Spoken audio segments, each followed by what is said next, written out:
Le fromage affine sa réputation et pourrait bien devenir un produit noble. Avec plus de 25 kilos par personne et par an, les Français sont les deuxièmes consommateurs en Europe, derrière les Grecs. De nouveaux lieux et concepts pourraient changer nos habitudes et permettre de découvrir ces trésors de la gastronomie française sous un angle différent. Mounia Bria est restauratrice à Paris. Il y a 2 ans, elle a créé un club réservé aux femmes fans de fromage. Un fromage, c'est sensuel. C'est en texture, en forme également. J'assimile énormément la femme au fromage. Le cercle officiel des filles à fromage est né suite à l'article d'un ami à moi qui est journaliste, qui s'appelle Olivier Malnuit, qui avait mis en avant en fait le rapport glamour entre les femmes et le fromage. Un article illustré par une série de photos de Thomas Lenné qui a tout de suite marqué les esprits au-delà même de nos frontières. Cette exposition a voyagé, elle a voyagé à Tokyo, à Rio, elle est actuellement à New York.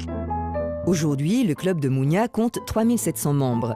Des anonymes, mais aussi des personnalités comme l'ex-Miss France Alexandra Rosenfeld, la comédienne Delphine Depardieu ou la présentatrice télé Maya Lokwe. 1 à 2 fois par an, elles se réunissent pour une soirée dégustation.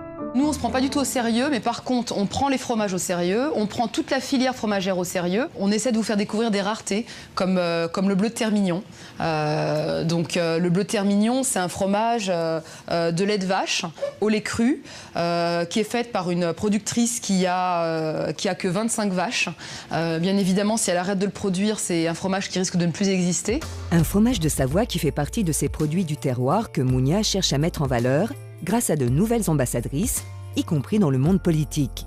La dernière que je sollicite particulièrement, c'est Anne Hidalgo, qui a eu la connaissance en fait, de notre cercle de filles à fromage et qui m'a promis d'y être adhérente, parce qu'en fait, je la sollicite pour le prochain événement. La maire de Paris pourrait peut-être accueillir dans quelques mois la prochaine soirée dégustation à l'Hôtel de Ville. D'autres initiatives permettent de découvrir le monde du fromage côté coulisses. Pierre Brisson organise depuis 1 an des ateliers découvertes en partenariat avec des crèmeries comme celle-ci, au cœur de Paris. C'est une maison donc, qui a la particularité d'affiner les fromages à Paris, donc sous la boutique, dans les caves historiques du Marais. Voilà, donc bienvenue dans la partie cachée de la boutique. Pierre n'est pas fromager, mais passionné par cet univers. Grâce à lui, ses amateurs vont découvrir les secrets de fabrication de leur fromage préféré. On a mis en œuvre une sorte de nouveau concept, c'est la version fromage des cours d'œnologie. Comme pour le vin, l'idée est de visiter la cave d'affinage. Donc on a, vous voyez, tout ce qui est pâte cuite, pâte non cuite. On a des fromages de saison, comme donc là le fromage typique de saison, c'est donc le vacherin Mont d'Or. Ils sont lavés tous les jours. Le fait de laver le fromage, ça favorise un développement d'une bactérie qu'on appelle les ferments du rouge, assez communément, qui provoque 2 choses, une odeur assez forte et le développement d'une couleur rouge, orange brique du fromage. Voilà. Des gestes et un savoir-faire qui disparaissent peu à peu à Paris. Aujourd'hui, seulement 8 affineurs subsistent dans la capitale. C'est assez rare effectivement d'avoir des vraies caves d'affinage à Paris, souvent pour des raisons d'espace qu'on comprend bien quand on habite à Paris. Aussi parce qu'il y a des très bons professionnels qui travaillent autour de Paris, notamment à Rungis. Pour les fromagers affineurs, ces ateliers sont des coups de projecteur sur un métier méconnu. Je pense que c'est pas assez mis en valeur par rapport à d'autres métiers comme la pâtisserie ou la boucherie où il y a la maturation de la viande pour les bouchers. Nous aussi, on a un travail, on a un savoir-faire qui est là et justement ça permet de le montrer. Après la visite vient la dégustation. Pour Pierre, fils de viticulteur, on apprécie le fromage de la même manière que le vin. Quand vous sentez que vous l'avez bien fait tourner, gardez la bouche fermée et respirez uniquement par le nez, en essayant de souffler tranquillement par le nez de façon prolongée. C'est ce qu'on appelle en œnologie le rétronasal. Ça marche aussi en fromagerie, ça permet d'évaluer la qualité organoleptique du fromage. Si les accords vin-fromage sont traditionnels en France, d'autres osent de nouvelles associations.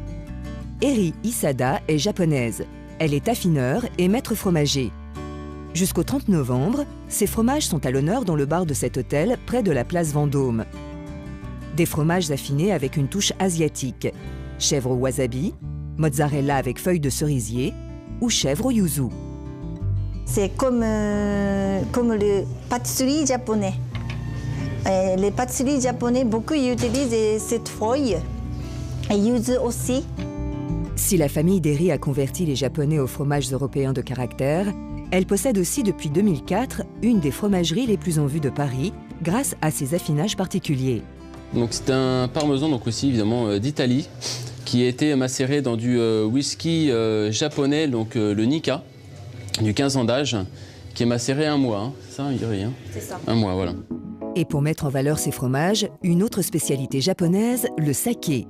Le premier est 3 fois fermenté, le deuxième vieillit avec de la liqueur de prune.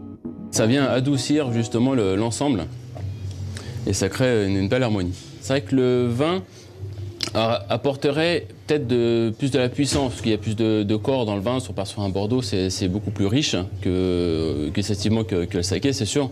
Mais là, c'est une autre expérience qu'on a voulu faire découvrir à nos clients. Des clients essentiellement américains qui apprécient cette nouvelle touche japonisante sur les fameux fromages français.